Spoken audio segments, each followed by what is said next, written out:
माननीय प्रधानमंत्री नरेंद्र मोदी जी के नेतृत्व में कल रात फाइनलाइज किया गया है। मैं 140 करोड़ देशवासियों की तरफ से माननीय प्रधानमंत्री नरेंद्र मोदी जी का धन्यवाद करता हूं और आप सभी को बधाई देता हूं, क्योंकि ये वास्तव में भारत की अर्थव्यवस्था को, भारत के 140 करोड़ नागरिकों को, हर गरीब, किसान, मछुआरा, गांव में रहने वाला युवा, युवती, हमारी बहनें, महिलाएं, सभी के लिए ढेर सारे अवसर लाने वाला ट्रेड डील माननीय प्रधानमंत्री जी ने कल तय किया। साधारणतः तो हम पार्लियामेंट में बोलना चाहते थे इसके बारे में, लेकिन हम सबने देखा वो भद्दा दृश्य, जिस प्रकार से विपक्ष, विशेषकर राहुल गांधी जी के नेतृत्व में कांग्रेस पार्टी और उनके मित्र पक्ष डीएमके, तृणमूल कांग्रेस, समाजवादी पार्टी, कितना भद्दा व्यवहार आज उन्होंने पार्लियामेंट में किया। माननीय अध्यक्ष जी की आसन तक पहुंचकर उनका अपमान किया। मैं घोर निंदा करता हूं विपक्ष की, राहुल गांधी जी की, जिसके कारण हम पार्लियामेंट के बदले आज आपके समक्ष यहां पे जानकारी देने आए हैं। हम सब जानते हैं कि माननीय प्रधानमंत्री जी ने अपने मित्रता के रखते प्रेसिडेंट ट्रंप के साथ जो उनके आत्मीय संबंध है, उसके मद्देनजर जो trade deal United states of America के साथ फाइनलाइज की है, वो हमारे सभी पड़ोसी, सभी आसपास के देश, सभी जो देश हमारे साथ स्पर्धा करते हैं, उन सभी देशों में सबसे बढ़िया डील भारत को मिली है। आप सबको, हम सबको मिली है, जो देशवासियों के उज्जवल भविष्य के लिए शुभ संकेत लाती है। हम सब जानते हैं, महीनों से हमारी negotiating teams United states of America के अधिकारियों के साथ, मंत्रियों के साथ लगातार डायलॉग बनाए हुए थी, बातचीत में कर रही थी। कई सारे जटिल विषय थे, कई सारी समस्याएं थी। भारत के ऊपर 50% रेसिप्रोकल टैरिफ लगा हुआ था। उद्योग जगत को, हमारे किसानों को जो बड़ी मात्रा में निर्यात करते हैं, सभी को तकलीफ हो रही थी। हमारे marine exporters, sea food exporters भी दिक्कत में थे। वस्त्र क्षेत्र, टेक्सटाइल सेक्टर में भी आवश्यकता थी कि ये रेट कम हो। यहां तक कि कुछ दिन पहले तक विपक्ष के नेता भी हमें पूछ रहे थे कि कब होगा यूएस डील। और मैं हैरान हूं, ये डबल स्टैंडर्ड्स जो राहुल गांधी जी बार बार दिखाते हैं। माननीय प्रधानमंत्री नरेंद्र मोदी जी ने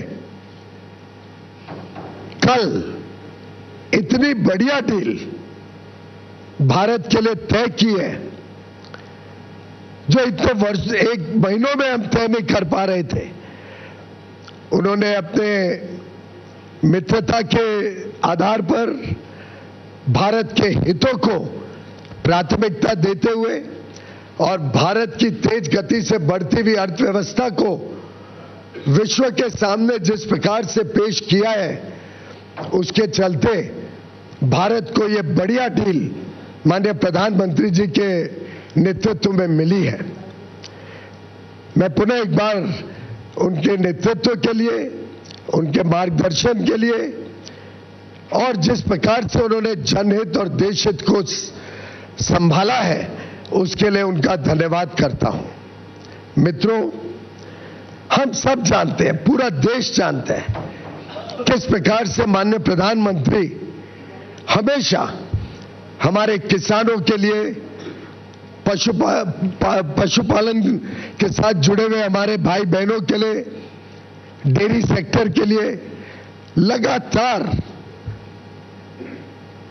चिंतित रहते हैं, उनके हितों की संरक्षण करते हैं। यहां तक कि हमने देखा इतना बड़ा trade deal, regional comprehensive economic partnership RCEP, जिसमें कांग्रेस ने भारत को झोंक दिया था 2011-12 में, एक प्रकार से चाइना के साथ एफटीए करने का पाप राहुल गांधी ने किया था। उससे भी माननीय प्रधानमंत्री जी ने देश को बचाया और आरसेप से जुड़ने से इनकार कर दिया, जिसके बाद पूरे देश में राहत की सब चारों ओर से सूचना आई थी।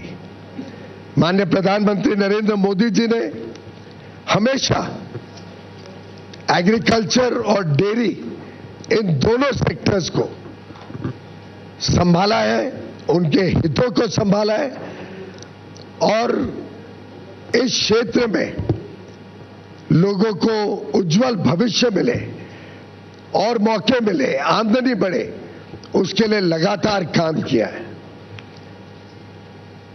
कभी उनके साथ, उनके हितों के साथ समझौता माननीय प्रधानमंत्री जी ने नहीं होने दिया और मुझे खुशी है कि पूरा देश इस बात को समझता है, इस बात का उनको आकलन है। और यूएस ट्रेड डील में भी भारत के जो सेंसिटिव सेक्टर्स हैं, एग्रीकल्चर को लेके, डेयरी को लेके, उनको संरक्षित किया गया है। हमने पूरे देश भर से आई हुई खबरों को देखा, चारों ओर उल्लास है। हमारे जितने लोग भारत के निर्यात में जुड़े हुए हैं, भारत के टेक्नोलॉजी सेक्टर से जुड़े हुए हैं, भारत में नई आधुनिक टेक्नोलॉजी लाकर या global supply chains, global value chains का हिस्सा बनना चाहते हैं, ग्लोबल कैपेबिलिटी सेंटर्स लगाना चाहते हैं, निवेश करना चाहते हैं। अलग अलग क्षेत्र जो विशेषकर लेबर इंटेंसिव है, जिसमें लाखों करोड़ों लोगों को नौकरी का, रोजगार का साधन मिलता है, वो सब कितने उत्साहित हैं इस ट्रेड डील से। हमारे मछुआरे जो सी फूड एक्सपोर्ट करते हैं, उन्होंने जिस प्रकार से सभी कोस्टल रीजन्स में खुशी मनाई है, ये दर्शाता है कि ये ट्रेड डील भारत के उज्जवल भविष्य का शुभ संकेत लेके आई है। मित्रों, मैं मानता हूं कि इस ट्रेड डील से हमारे जो सूक्ष्म, लघु और मध्यम उद्योग है, एमएसएमई सेक्टर है, हमारे इंजीनियरिंग सेक्टर के सभी प्लेयर्स, चाहे ऑटो कंपोनेंट्स बनाते हो, एयरक्राफ्ट पार्ट्स बनाते हो, इंजीनियरिंग के अलग अलग प्रकार के सामान अमेरिका में बेचने का काम करते हो या भविष्य में करना चाहे, हमारे टेक्सटाइल क्षेत्र, हमारा जेम एंड ज्वेलरी सेक्टर, हमारा लेदर गुड सेक्टर, हमारा मरीन गुड सेक्टर, सभी को ढेर सारे अवसर, ढेर सारे मौके इस ट्रेड डील के माध्यम से मिलेंगे। बड़ा दुर्भाग्य है कि राहुल गांधी जैसे नकारात्मक सोच रखने वाले नेता देश को आज गुमराह या भ्रमित करने की कोशिश कर रहे हैं। मैं घोर निंदा करता हूं राहुल गांधी जी की। झूठ और फरेब के नाम पे वो लोगों को गुमराह करना चाहते हैं। उनको देश की तरक्की से कोई लेना देना नहीं है। देश आगे बढ़ रहा है, विश्व की सबसे तेज गति से बढ़ने वाली अर्थव्यवस्था बना है, उनको उससे कोई दिलचस्पी नहीं है। उनका बस चले तो जिस प्रकार से यूपीए के राज में, कांग्रेस के राज में 10 वर्षों में उन्होंने भारत की अर्थव्यवस्था को ध्वस्त कर दिया था, फ्रेजाइल 5 इकोनॉमी बना दी, महंगाई से लोगों को परेशान कर दिया, विकास यात्रा ठप कर दी, उनका बस चलेगा तो भारत को फिर एक बार उसी प्रकार से देखना चाहेंगे। और मुझे नहीं लगता भारत का एक भी व्यक्ति, एक भी नागरिक उनके इस भ्रामक सोच के साथ अपने आप को जोड़ सकता है। राहुल गांधी जी एक नकारात्मक सोच के प्रतीक है और उनके साथ जुड़कर डीएमके पार्टी के नेता हो, तृणमूल के नेता हो, चाहे वो समाजवादी पार्टी के नेता हो, इन सभी ने शायद भारत के उज्जवल भविष्य, हमारे युवा युवतियों को जो नए अवसर मिल रहे हैं, जो हमारा उद्योग तेज गति से आगे प्रगति करने के लिए तट पर है, जो नए नए क्षेत्र आर्टिफिशियल इंटेलिजेंस हो, सेमीकंडक्टर्स हो, क्रिटिकल मिनरल्स हो,